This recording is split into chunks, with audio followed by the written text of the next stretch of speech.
தினம் ஒரு தேவ வசனம். திருப்பாடல்கள் அதிகாரம் 34 இறைவசனம் 1 முதல் 22 முடிய. ஆண்டவரை நான் எக்காலமும் போற்றுவேன். அவரது புகழ் எப்பொழுதும் என் நாவில் ஒலிக்கும்.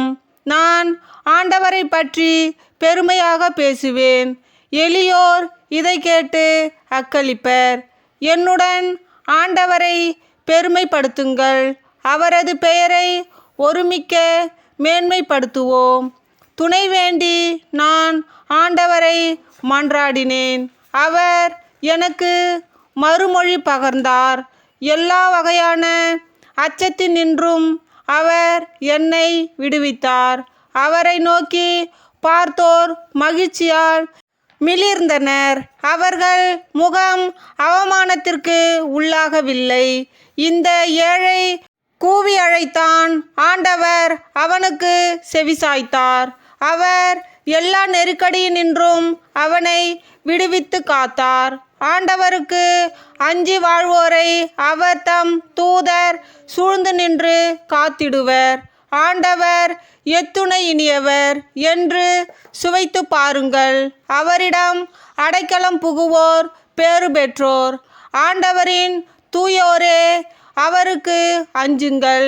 அவருக்கு அஞ்சுவோருக்கு எக்குறையும் இராது. சிங்கக்குட்டிகள் உணவின்றி பட்டினி இருக்க நேரிட்டாலும் ஆண்டவரை நாடுவோருக்கு நன்மை ஏதும் குறையாது. வாரீர் பிள்ளைகளே, நான் சொல்வதை கேளீர். ஆண்டவருக்கு அஞ்சுவதை பற்றி உங்களுக்கு கற்பிப்பேன். வாழ்க்கையில் இன்பம் காண விருப்பமா? வாழ்வின் வளத்தை தூய்க்குமாறு நடுநாள் வாழ நாட்டமா? அப்படியெனில் தீச்சொல்லி நின்று உன் நாவை காத்திடு. வஞ்சக மொழியை உன் வாய்விட்டு விலக்கிடு. தீமை விட்டு விலகு. நன்மையே செய். நல்வாழ்வை நாடு. அதை அடைவதிலேயே கருத்தாயிரு. ஆண்டவர் கண்கள் நீதிமான்களை நோக்குகின்றன. அவர் செவிகள் அவர்களது மன்றாட்டை கேட்கின்றன. ஆண்டவரின் முகமோ தீமை செய்வோருக்கு எதிராக இருக்கின்றது.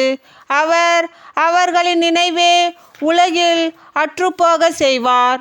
நீதிமான்கள் மன்றாடும்போது ஆண்டவர் செவிசாய்க்கின்றார். அவர்களை அனைத்து இடுக்கண்களினின்றும் விடுவிக்கின்றார். உடைந்த உள்ளத்தார்க்கு அருகில் ஆண்டவர் இருக்கின்றார். நைந்த நெஞ்சத்தாரை அவர் காப்பாற்றுகின்றார். நேர்மையாளருக்கு நேரிடும் தீங்குகள் பல. அவை அனைத்தினின்றும் ஆண்டவர் அவர்களை விடுவிக்கின்றார். அவர்களின் எலும்புகளை எல்லாம் அவர் பாதுகாக்கின்றார். அவற்றுள் ஒன்றும் முறிபடாது. தீயோரை தீவினையே சாகடிக்கும். நேர்மையாளரை வெறுப்போர் தண்டனை பெறுவர். ஆண்டவர் தம் ஊழியரின் உயிரை மீட்கின்றார். அவரிடம் அடைக்கலம் புகும் எவரும் தண்டனை அடையார். ஆண்டவர் வழங்கும் அருள்வாக்கு. இறைவா, உமக்கு புகழ். தந்தை, மகன், தூய ஆவியின் பெயராலே ஆமென்.